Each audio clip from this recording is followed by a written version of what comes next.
Triple Ten community, we're so excited today to have Jeremy Rivera on our live stream to talk a little bit more about his experience with Triple Ten. We were just in Tampa for our in-person event, and he was able to speak about our BBC Storyworks documentary that we were working on together, and we were able to stream that to all of our guests that attended our in-person event. So we're really excited to talk a little bit more about Jeremy's time at Triple Ten, along with our in-person Tampa event, and what kind of life looks like before and after Triple Ten for Jeremy. So if you are joining today, we would love to hear where you're joining from. So if you want to drop your city or your country in the chat, we would love to hear that. And we'll give Jeremy a couple minutes to jump on to this live stream here.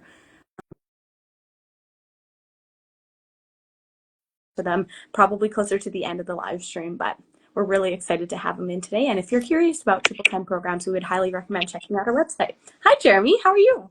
I'm well. How are you? So good. It was so great to see you in person on Tuesday. And I'm so excited to talk a little bit more about your journey to our friends that are following us and joining us for our live stream today, and a little bit more about our Tampa event. Yeah. Awesome. So let's just jump right into it. So can you first maybe introduce yourself, the program you took at Triple Ten, your graduation year, and how many months it took after you finished Triple Ten to find a job? And I can repeat those too, because that was a lot of info. Okay. So my name is Jeremy. Right now I work as a developer advocate. I took the software engineering route, and it's typically like a 9 or 10 month route. So I finished around early 2023. I started a fall of 2022, but I did also receive a job offer before I finished the program, about 6 months in. So exciting. I know people are so curious, and I know the times are a little bit different now with like the job market. So I know we're going to get into some tips and tricks from you as well down the live stream. So if people have questions about that, please feel free to pop them in the chat. But overall, great introduction. And jumping into our first question, what was the biggest mindset shift that you experienced during your time at Triple Ten? I think one of the biggest shifts I think would be like no one is handing things to you, right? I think it was a measure of accountability, right? Like you have to put the work in, you have to put the hours of study in, you have to put yourself out there and community and participate in the community. And then obviously like when you're applying to jobs and everything, you'll get help and you could help other people too, but you also have to put those repetitions in yourself. Definitely. It definitely takes work from both ends of the spectrum, like from yourself and then also from Triple Ten. And we're here to give you all those tools, but it also helps if you're like really motivated, which I know you were. How was working with your peers during the program? How did that kind of help you grow both professionally and personally? I enjoyed it. Whenever you think about like coding or programming, even education, it's very fruitful not to view yourself in a vacuum. Like I know sometimes it is since it is a self-paced program, you might lock yourself in your room and but you have to be able to, reach out to other people, see what people are struggling with, things you might be struggling with, go to those office hours. I know I also did some competitions like Code Jam. You should participate in those. Every time, someone asks me about my experience, I always try to get them to participate in those too because you're not alone. And I believe if you put yourself out there with the community, then you're going to be able to thrive. And again, it also keeps you accountable to hope you finish the program. Definitely. At our in-person event, I was talking to a couple students and they're like, we're so involved in the Discord community, and it's great to like just even look to see if other people are having the same issues. So I would fully agree with you to get like as involved as possible, because it's really easy to isolate yourself being in a remote kind of working environment and also learning environment. For sure. Great tips. So obviously Triple Ten is more structured, building around those real life skills that you're going to take into your job. How did those translate once you were on the job? And were there any, I guess, sprints or projects that directly helped you in your current role? I think at least in my current role, I think the soft skills certainly helped. There are many people who have a potential to learn about technical acumen. You could typically, that's funny, the guy said I look like a French painter. Thank you. No, you could typically teach most people hard skills. You could teach most people how to write. You teach most people how to type into a calculator, but you have to put in extra time and effort to articulate and present yourself above others, really have your story nailed so that when you are in an interview, you have your MVP, you have your pitch, your elevator pitch, they call it. And all of that helps, and it helps even beyond the job. It helps when you're in the role to be able to communicate with your manager, to be able to communicate requirements. And I think those modules, when I took the course, it was one module, and then I think now it's spread out throughout the course. So those soft skills, like really try to pay attention to and really try to hone in on those. Definitely. Did you find that there was like one particular soft skill that you were surprised about how valuable it was, especially in the tech field? Um, this is pretty much an umbrella skill, but it goes back to communication. You have to communicate yourself. You, if some and it happens like whether you're doing freelance or whether you're working for a company, depending on how big the company, the requirements might not be as explicit as you'd hope they are. So you might get, here's bullet points, this is what I want, and you're like, where do I even start? Ask questions. You have to ask questions, try to facilitate that, and then go from there. But you have to communicate yourself. You have to communicate yourself when you're asking for a salary, when you're working on projects, and if you're working in a team, you know who's working on what, so that there's not overlap or any complications. But communication, I think, by far, bar none, probably the most practical skill you could have in the tech industry. Wow, that is so accurate. I find that so important as well, and that's a really great takeaway. And obviously, you had some practice being in your job for a couple years now that you're in there, and then also with Triple Ten. So that's awesome to hear that, and that's a really good takeaway for people in our audience to be like, oh, I didn't realize maybe that was as important as I thought it was. So talking a little bit about your journey, like before and after. So you mentioned specifically like your sleep schedule, like only getting 6 hours for like the full year, like including weekends. Like that's not a lot. That's not sustainable.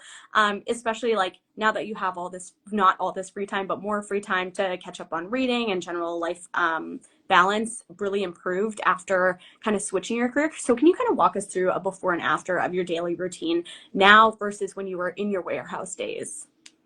Yeah, I would wake up typically around 3:30. I lived in St. Pete at the time, and then I would literally just brush my teeth, um, shine the light on. I had one of the warehouses I worked in was the frozen foods, so it was like about 3 layers of clothing, both on top and on the bottom. And then I would take a shaker cup, put some pre-workout, shake it up while I'm driving. I try to let it kind of sit there, so I put some ice cubes in there so it can melt by the time I'm there. But then I'm on the road from I would say from 3:45 to about 4:15, get to the warehouse, punch in, and then start work at 4:30. So that was kind of that routine. But then I would work anywhere from 5 to 2, 5 to 4, depending on if it was a holiday. And then I would get out and come back home and be home by 6 or 7.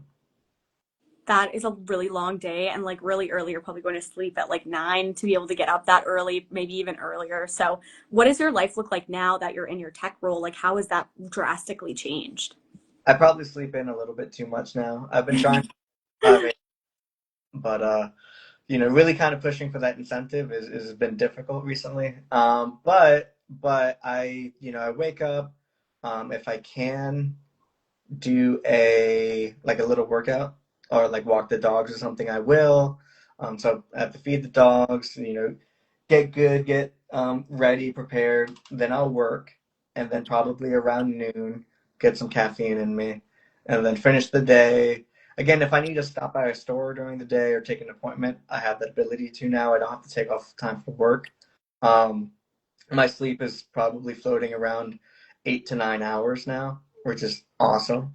Um, so I don't have those crazy days where I'm like catching up on 4 days of sleep that I missed. And yeah, no, it's just cool. It's it's just cool having a relative sort of autonomy and not feeling like I have to ask for permission to go to the bathroom or check out or something.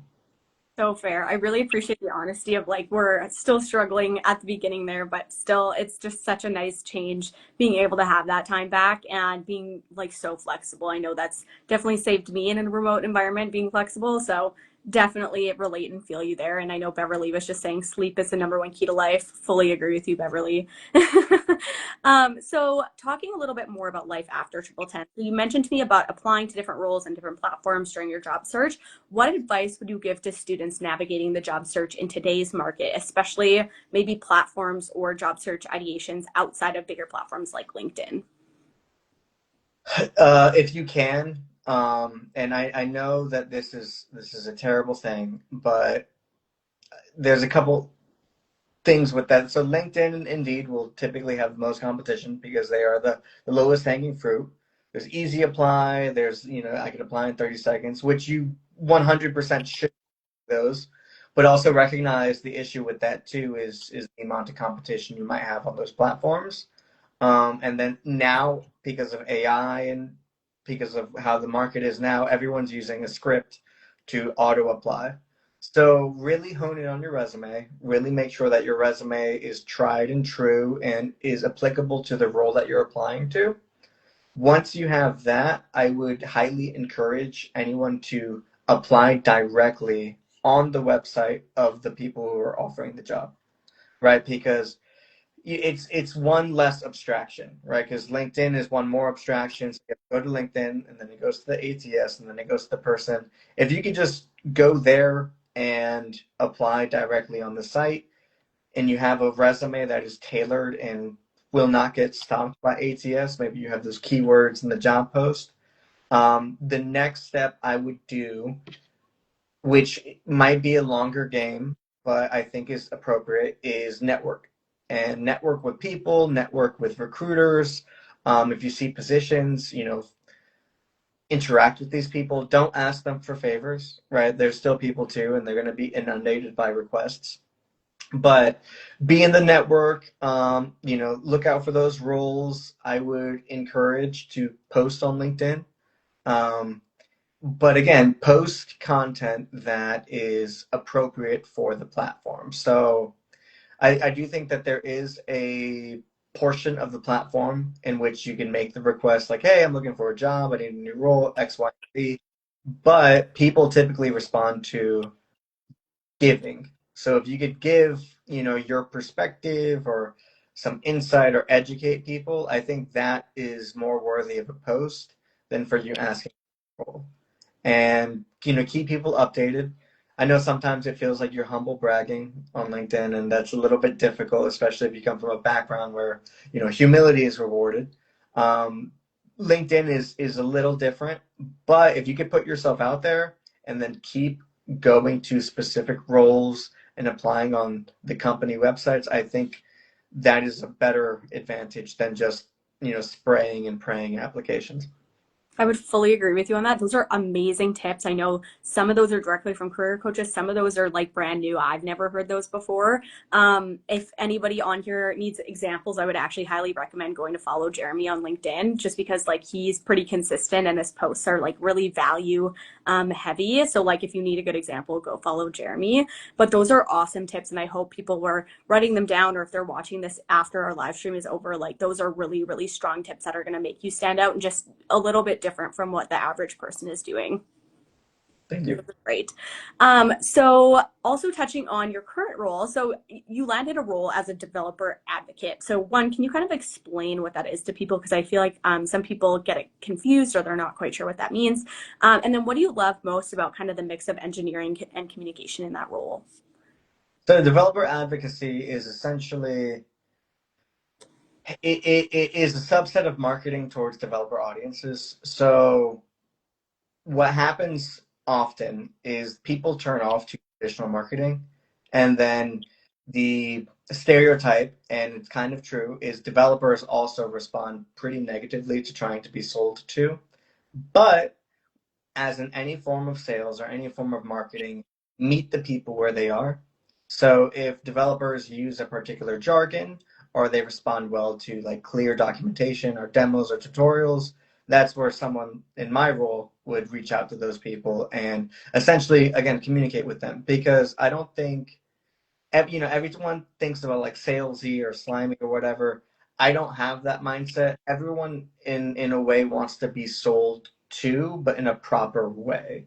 right? They're not just a client, they're not just a prospect, right? So if you can meet them where they are, dignify them by giving them what they typically desire, then you're fine. So my role is to maintain those relationships with the developers and the community, trying to grow a community, and also give them content that they're looking for when they're developing their applications.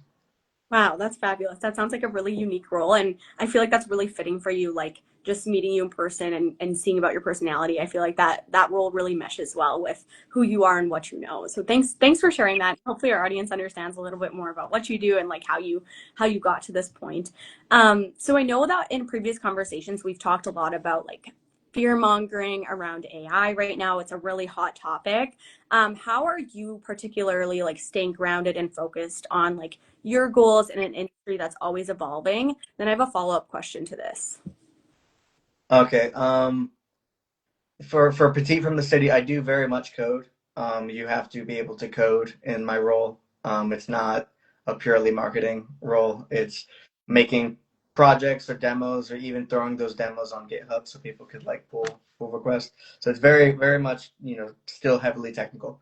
Um, Anyways, in terms of fear mongering with the market, learn what you don't know, because you have to have the ability to compete, right? So if AI is on the market, learn AI.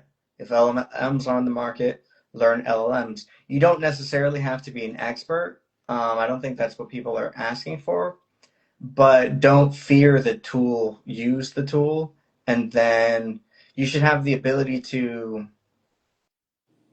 in any role you get, again, tech or otherwise, there is a learning opportunity. So even if you're working at like McDonald's or like a grocery store, you have the ability to learn how the company interacts with vendors, how they operate. So logistics. And within a tech role, that's kind of the same thing. So if you're in there, try to learn as much as you can and glean from the company as much as you can out of your role, whether that's communicating with product, whether that's communicating with sales or marketing, understanding the prospect, right? Because even though AI is on, the horizon, AI cannot currently make business intelligence or some of those other niche integrations, niche connections within a company. And so that could differentiate you from someone who might not have the experience, but they have every AI tool under their belt. Right. So that business acumen, I think, is really important. And that should keep you forward. Again, even if something like a layoff happens, right? Because if you got laid off, a terrible situation, but you could almost rest assured that you learned everything you could from that opportunity when you had. I would fully agree with you there. And those are, you kind of answered my follow up that I was going to ask about like what people should do is like learn those skills that are like being pushed out there by AI, like LLMs or just figuring out like AI in general and how you can make it work for you. I think those are really great tips. And I also was just reading an article like you should adapt into new technology, otherwise you're going to get left behind. And I feel like AI is a really good example of that. And you really touched on that in your answers. So thanks for sharing that. That's so helpful. And hopefully put some people's minds at ease as well, just like when entering the tech industry is too. So touching a little bit about our in-person Tampa event, and then if anybody has any questions for Jeremy, we're going to open the floor to questions because we're at our final two questions of the live stream today. So we just had our in-person event in Tampa on Tuesday. And you got to meet a couple of our grads and students face to face. What was your biggest takeaway from being in that room, or even just from being a part of the BBC Storyworks documentary? I think in terms of the event, the biggest takeaway is again the community. I think the community is a very big portion, about why you know certain boot camps are successful and certain ones aren't. Right? You need to have a community of students that are willing to engage with each other and kind of push each other and keep going.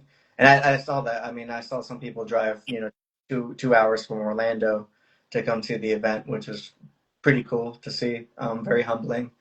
And in terms of the BBC documentary, it was a super fun thing to participate in. But my story is not any more unique than other people's. There's people who could hopefully empathize or even sympathize with, coming from or switching careers, depending on your age. But I think the community is a huge thing. And then again, even if you're working remote, even if you're doing anything, connect with people, talk to people, engage with people. People are the whole reason why we have things like software. And then if you put yourself out there and you keep making those connections, then you have the ability to, put it up forward to the next set of students or the next generation as well. Love that. No feedback, no notes. That was great. I love that. And then my last question for you, and it doesn't look like we have any questions in the chat right now, so this may be the last question of our live stream, is was there a moment at the Tampa event that reminded you of like how far you've come, or maybe even inspired your next goal? Yeah, I think just there's some people who either were in the program, who just graduated, or people who were thinking about the program. And I mean, all of the alumni have been in that situation.